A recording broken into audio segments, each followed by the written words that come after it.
Okairi, welcome back to my channel, Made Between the Pages. My name is Taylor, and today we're going to be doing my March TBR.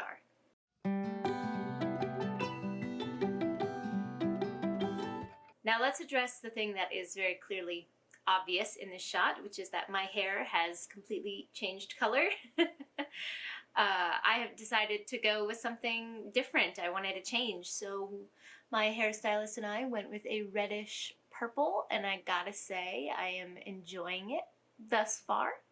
I also got my undercut reshaved, so I feel like myself again. I had gotten a request before when I got my undercut to show what it looks like, and I always kind of forget to on screen. So this is the undercut. And I have been shaving the bottom of my head since, I was in university, I think, and it just doesn't feel like it's me when I have hair under here, so I feel like I'm back to myself. We'll see what this color does, you know, how it wears out. I haven't been this dark in a really long time, so I'm not really sure how this is gonna fade over the next couple days. So you'll see in the videos that we film coming up. But so far, I'm really enjoying being a much darker haired person. Now, before we actually get to the books that I'm going to be reading this month, I would like to introduce a new section in my TBR videos from this month going forward, which is going to be my page chewing section. If you watched my 2023 goals video, I talk a lot about page chewing there. So if you have further questions after watching this video, please go and check that out. I'll have that link down below. But essentially, page chewing is an interview series that I do with my two co-hosts, Steve from Steve Talks Books, and PL Stewart, who's the author of A Drowned Kingdom. The three of us collaborate together and invite different creatives onto either my channel or Steve's channel in order to interview them. We are so excited to say that page chewing is expanding exponentially. It's really taking off. And because of that, we've decided to create two different sections of page chewing. You can catch the more casual, kind of group-based version of page chewing, Friday Conversations, on Steve's channel every Friday, EST, and well, most Fridays, EST, and either myself or PL do our best to be there every week. But then we also have the more official, I guess you could say, form of page chewing, which is where we have one particular creator on and interview that person specifically. We do plan to get on a bit more of a regimented schedule with Friday Conversations, but as of right now, that hasn't really quite come to fruition yet. It's a little more like on the spot. So in the future, you may hear me update about the Friday Conversations for the upcoming month in this section, but for now, we're just going to talk about page chewing proper, I guess, for lack of a better word, the non-Friday Conversations version of page chewing. And every month, I'm going to tell you who you can expect to see on either my channel or Steve's channel, depending on who's the host, this month.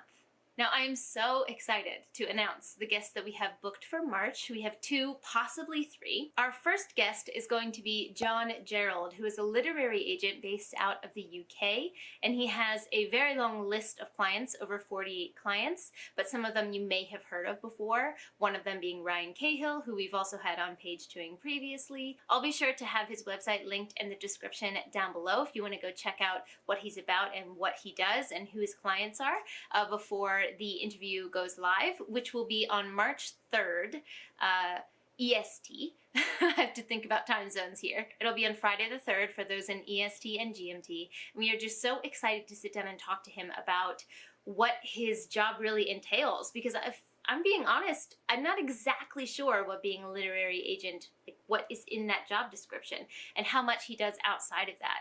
Also, he has a fascinating history of having run three different, I think it was publishing houses or presses in the past, and he now has his own literary agency. And we're just really excited to kind of poke his brain and ask him about the behind the scenes and what really goes on in the literary world. We'll be sharing all of the details, of course, on socials, on community tabs, on Twitter, so just keep your eyes peeled for that one. Now, the next guest has me losing my mind with excitement, and that is Evan Winter. Evan Winter is the author of The Rage of Dragons and Fires of Vengeance, which you see behind me on my shelf here. I don't know if you can tell that I like them since they're kind of front and center. Here, I'm waiting with bated breath for the third one. It hasn't come out yet, but I cannot wait to talk to Evan Winter. His battle sequences are some of the best I've ever read, and I can't wait to ask him how he goes about putting that magic on paper. He's also one of the authors who started as a self-pub author and then transferred to the traditional publishing route, which is something that Travis Baldry did as well when we talked to him on Page Twoing. And we hope to get him to talk a little bit about that transition as well. So if you are a fan of The Rage of Dragons, or the series is called The Burning, if you're a fan of that and you would like to hear more details about his writing process, come check it out. That episode will also be on my channel, and it will be taking place on March 12th EST.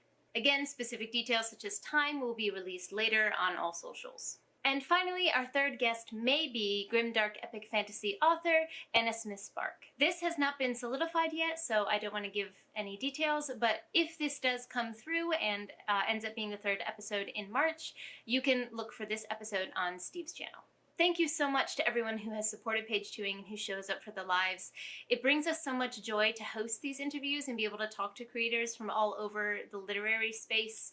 And we just have so much fun doing it. And it's the people that are tuning in and who really engage with these interviews that makes it worth it and makes us able to expand it the way that we have. So thank you so much to those of you who engage with the episodes.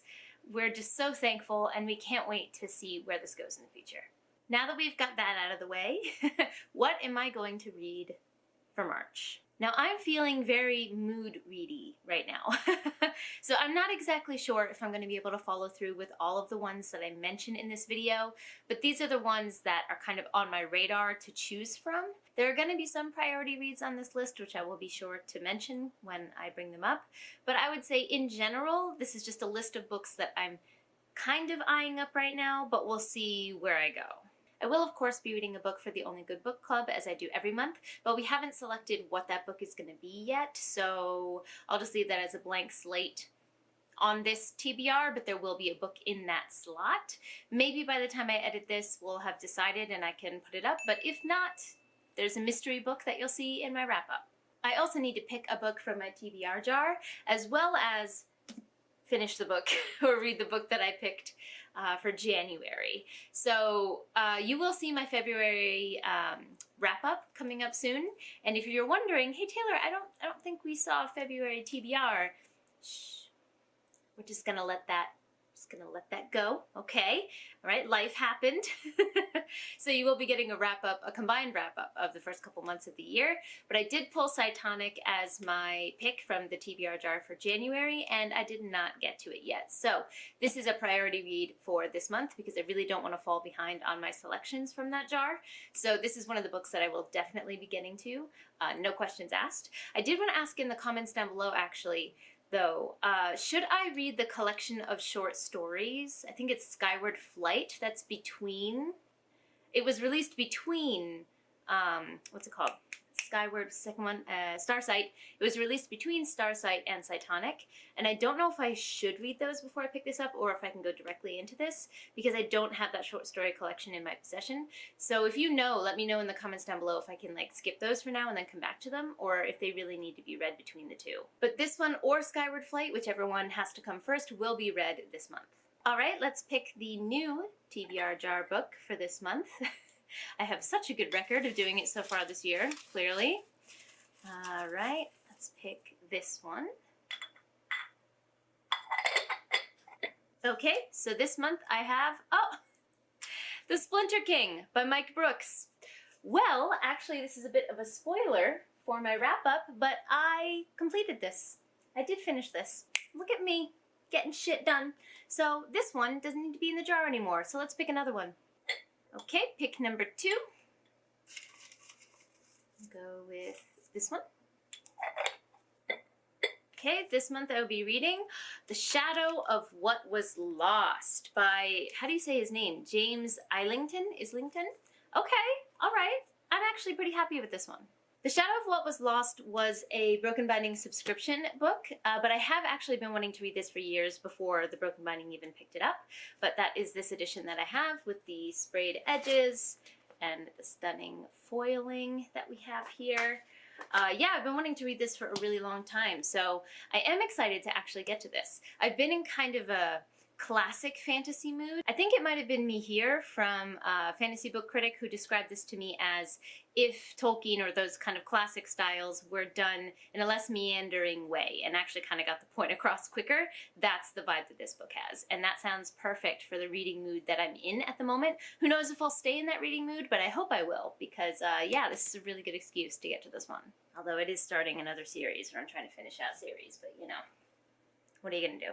This next one also has to do with my TBR jar, which if you watched my 2023 goals, I mentioned in there that there were rollover books from last year that are priority reads for me this year, and there's quite a few of them on that priority reads list. So I'm trying to read more than one of those every month, and so I will be picking up Dance of Thieves by Mary E. Pearson via audiobook. So I did bring that physical book since I pulled it out of the jar back to the States, but I am a stickler for checkboxes and finishing lists. That's just my personality.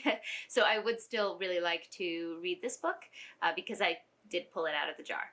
So I have gotten, or I put a hold on the audiobook from my library, and I think it should be in within the next 2 weeks, it said. So apparently this is still a really popular book, at least where I live in the States. So when I do get it, I will be reading that book this month as well. The next one is actually another audiobook that I'm waiting for, which is The Conductors. I've been wanting to read this forever. The cover always really catches my eye whenever I see it. And then when I was going through my library to see what audiobooks they had available, this book popped up. And I was like, well, if they have the audiobook of it, why don't I just read this book since I've been wanting to for a long time. Again, I'm feeling very mood ready, so if this one grabbed my attention, I'm gonna go for it. I don't know too much about it except for that it takes place back when the Underground Railroad was happening, and those that are helping slaves escape on the Underground Railroad have some form of magic. So it seems kind of like a historical fantasy maybe, and I do think it's YA. Editing Taylor will check if it's actually YA, and I haven't been drawn to YA for a long time, but I don't know, something about the mood that I'm in now feels like I could use some kind of lighter, quicker reads. Now the complete opposite of that is that I would like to read the second book in the Broken Earth trilogy, The Obelisk Gate. This is actually available to me in my library here in Japan, which, I mean, hell yeah, Jemisin, I'm so glad that you're here, and, you know, the person who requested this from my local library, thank you, whoever you are. Which means I actually have a physical copy of this book that I can access here. I read the 5th season ages ago, and I'm not gonna lie, it was a bit of a slog for me for the first part of the book. But then the second part of the book really took off, and the ending left me, like, speechless. I think I need to do a bit of a refresher about the first book. Maybe if someone has a video out there summarizing it, they might, I don't know. Or look at some spoiler reviews of it, just to kind of refresh my memory. But I would definitely like to see what Jemisin has in store for the Obelisk Gate, because I know the entire series did win Hugo Awards, so I have a feeling this one's going to be a bit more dense and a bit slower for me to get through, so I think that'll really balance out with some of the quicker reads that I've picked so far for this TBR. The next one that I definitely want to pick up is Death's Beating Heart, which is the 5th book in The War Eternal, which you can see the first 3 books in these beautiful editions behind me here, by Rob J. Hayes. So he was kind enough ages ago, before this book came out, to give me an arc, and it's a story, tale as old as time, you know, I didn't get to it. And now the book is out into the world, you know, and has been for a while now. I have no excuse for why I didn't get to it in time for the arc, or haven't read it since then, because I adore this series. We recently had Hayes on page chewing, and that was a wonderful, wonderful episode, and it just revamped, it brought back all the memories of how much I love this series, and I can't wait to read the conclusion of it. Eska is such a bitch, and I just love reading from her perspective. It's so much fun. The last book on this list that I plan to read via audiobook from my library is either one of two. Assassin's Quest, I want to start that via audiobook, or Before They Are Hanged. Both of them are priority reads from last year, from 2022, series that I started that I really want to finish, and I've really been putting off Assassin's Quest, and I think I've started to put off Before They Are Hanged as well, because the first installments in those series didn't grip me as much as I had wished they would have. But almost every single person that I say this to about either of the series has told me the audiobooks are phenomenal for both of them. So there was quite a long wait list for both of them from my library. My library did have both of them. I'm very lucky in that regard. So I'm waiting to see which one comes in first, because they're both, well, at least Assassin's Quest is like 30 hours long. So if I'm going to commit to that audiobook, I'm going to have to commit for quite some time in March to listening to that. So we'll see which one comes in first, but one of these books is going to be read in March. Maybe as a hybrid read, not just audio.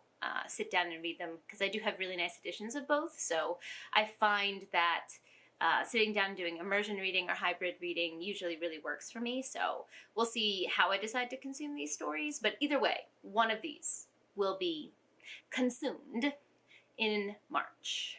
Now this next one on the list is a little bit late because the SPFBO competition is starting to come down. It's kind of starting to wind down at this point.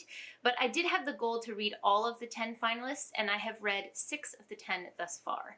And one of the ones I haven't gotten to yet is Small Miracles. I do believe that Before We Go blog has already released, I think we've already released the group, because people in the group have already read it and released their reviews of it. But I personally would like to read it just, you know, so I can say that I've read all of the finalists from this year. So I would like to read Small Miracles. It's short, it's only like 250 pages, and I've heard it's very Good Omens-esque with like angels and devils and that kind of thing. So I am kind of excited to pick this up. It's not usually my cup of tea, but that's part of the joy of SPFBO, is picking up books you normally wouldn't. So I do want to get to this one this month. I have it on my Kindle, so we'll see if we get there. Now these last 3 are kind of representative of the mood reading feeling that I have currently that I mentioned, where I just picked some books that really stood out for me from my Kindle collection. I'm very, very lucky to have quite a few ARCs and self-published books that I've collected in here. And there were some that just stuck out to me as something I'd like to pick up currently in my current mood. And we'll see if I actually end up going for those books. But a couple of those were Lightblade by Zamil Akhtar. Again, someone who was so kind in order to get me an ARC before it came out. I kind of missed the window where I could read that before it was entered into the SPFBO competition, which kind of changed whether I should be reading it or not at the time as a judge. But now that the finalists have been chosen, I am free to read Lightblade again, and I've heard amazing things about it. It sounds like it's a quick, like, progression fantasy read, which I love, and I love Akhtar's writing, so that's one that I would really like to get to. There was also On Lavender Tides. I've heard this one referred to as kind of like Pokemon, and I think it's middle grade. I'm pretty sure that it's a middle grade book. And again, that sounds like a kind of quick, fast-paced, fun book that I think I would really enjoy. And then the other one that really caught my eye is very different from the other two, and that is Dragon Mage. This has been on my TBR for ages, but it's another chonker of a book, and it has a very classic feel to it. Now, reading The Shadow of What Was Lost might actually scratch that itch for me, that classic fantasy itch, and I might not feel like picking up another big chonker, you know, in that kind of vein, but we'll see. So that one also caught my eye when I was scrolling through. Essentially, some Kindle books, okay? I'm going to be reading some Kindle books this month as well. You know, I also forgot that I started reading The Paper Menagerie by Ken Liu, and I read the first short story, and then I ended up putting it down because, like, my brain cells weren't ready to function at that level of frequency when I picked it up. So I do want to continue that book, and I do think Steve is doing some read-alongs over on his reading sprints on his channel. So I don't know if I'll be able to join the reading sprints, but that kind of reminded me that I really do want to finish The Paper Menagerie. So if I'm feeling like my brain cells, you know, can work together for a little bit there, I might pick that up as well.